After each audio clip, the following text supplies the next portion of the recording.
In 1939, the Soviet Union looked unshakable. On maps, it was the largest country on Earth. It had tanks, factories, and millions of soldiers. But inside, it was terrified. Because under Joseph Stalin, strength came through fear. In just 2 years, during the Great Purge of 1937 and 1938, Stalin had destroyed his own army. Thousands of the USSR's best generals and officers were executed or sent to gulags. Families disappeared overnight. The Red Army, once proud and confident, was left leaderless and paranoid. Then came August 1939, the Molotov-Ribbentrop Pact, a shocking deal between Hitler and Stalin.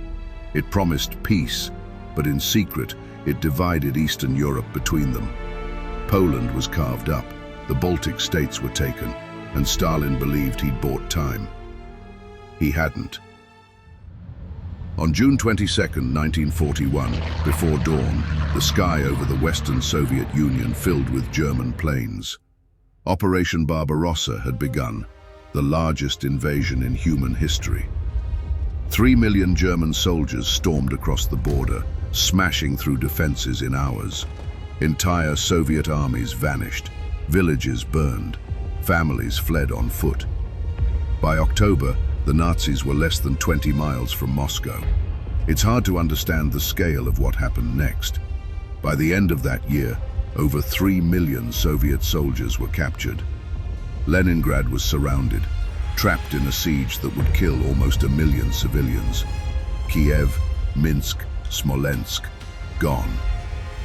The Soviet Union wasn't just losing a war, it was fighting for its existence, and even Stalin almost gave up.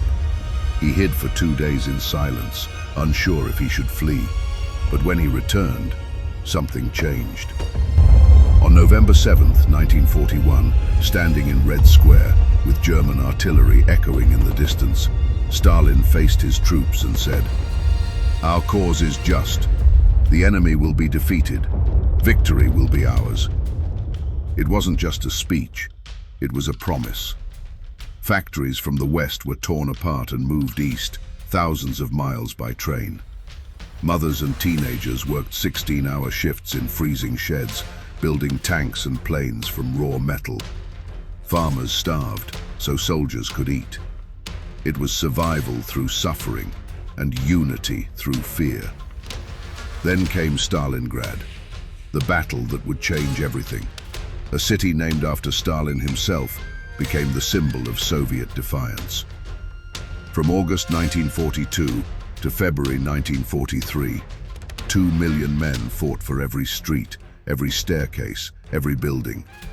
Snipers hid among the ruins, soldiers froze to death in the snow, civilians lived in basements, waiting for silence that never came. When the German Sixth Army finally surrendered, the Red Army had paid in blood, but they'd stopped Hitler. For the first time, the Nazis were retreating. After Stalingrad came Kursk, the largest tank battle in history. Over 6,000 tanks roared across open fields in July 1943. The Soviets won again, and now they were the ones advancing. By 1944, Soviet troops were pushing west, liberating cities across Eastern Europe. In April 1945, they reached Berlin, and when the red flag rose over the Reichstag, the world knew Nazi Germany was finished. But victory came at a cost no nation had ever endured. Over 27 million Soviet citizens were dead, 1 out of every 7 people. Entire towns had vanished. 70,000 villages were gone. The land that had survived the invasion was barely standing. The Red Army had won, but the country it returned to was starving, broken, and buried under the weight of its own victory. And that's where a new war began. Not against an enemy across a border, but against time, hunger, and despair. How do you rebuild a nation that's been destroyed and somehow make it stronger than before?